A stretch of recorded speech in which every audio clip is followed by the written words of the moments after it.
आराध्य देव के श्री चरणों में सत सत नमन। मैं दीपिका बाफना बैंगलोर से आपका जैन हिंदी ऑडियो बुक्स में स्वागत करती हूँ। अगर आप इस चैनल पर नए हैं तो इसी वक्त सब्सक्राइब कीजिए और बेल आइकन को प्रेस कर दीजिए ताकि आपको इस चैनल के रेगुलर नोटिफिकेशन मिलते रहे। जय जिनेंद्र बच्चों, आज क्या है? आज संडे है, तो आइए आज आप और मैं मिलकर कुछ नया सीखते हैं। बच्चों, आपने जैन धर्म के 5 महाव्रत के बारे में सुना है। भगवान महावीर स्वामी ने 5 महाव्रत की शिक्षा दी है। ये 5 महाव्रत का पालन करने वाले को किसी भी प्रकार का रोग नहीं होता। वे पापों से मुक्त होकर मोक्ष को प्राप्त होते हैं।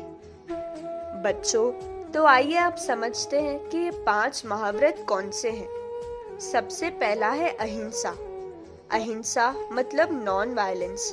मन से, वचन से या कर्म से, तीनों से भी हिंसा नहीं करना।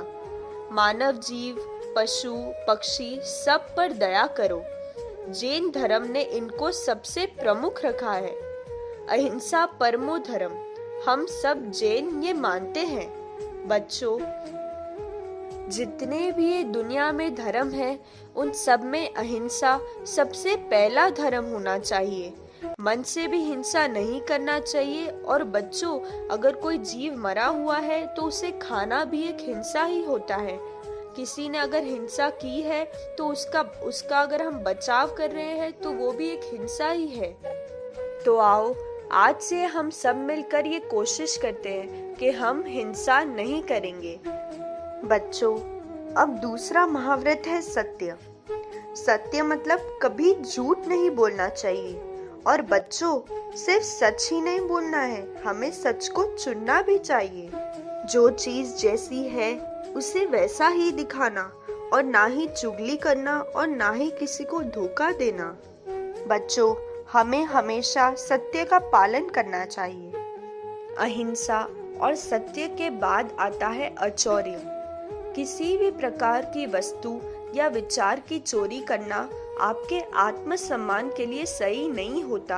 और बच्चों, जैन धर्म चोरी करने के सख्त खिलाफ है, उसे वह बहुत बुरा मानता है। जिस वस्तु पर आपका कोई अधिकार नहीं होता और जिसका अधिकार है, उससे अगर हम बिना अनुमति के वो चीज ले लेते हैं तो वह भी चोरी ही कहलाई जाती है। बच्चों, चोरी करना बहुत गलत है और आज से हम चोरी का तो पक्का त्याग ले ही रहे हैं। बच्चों, चौथा महाव्रत है अपरिग्रह। अपरिग्रह मतलब त्याग करना, वस्तुओं का त्याग करना, धन का और सुख सुविधाओं का भी त्याग करना। तो बच्चों, क्या हम भी एक कोशिश कर सकते हैं कि हम पूरे दिन के लिए कोई भी एक चीज का त्याग लें? बच्चों, 5वां और आखिरी महाव्रत है ब्रह्मचर्य। इस महाव्रत में सभी प्रकार के मन के व शरीर की कामनाओं का त्याग करना होता है। ये जो 5 महाव्रत हैं, इन्हें महाव्रत इसीलिए बोला गया है क्योंकि इसे सन्यासी एकदम स्ट्रिक्टली फॉलो करते हैं। तो बच्चों, ये हुए जैन धर्म के 5 महाव्रत। ओम अरहम।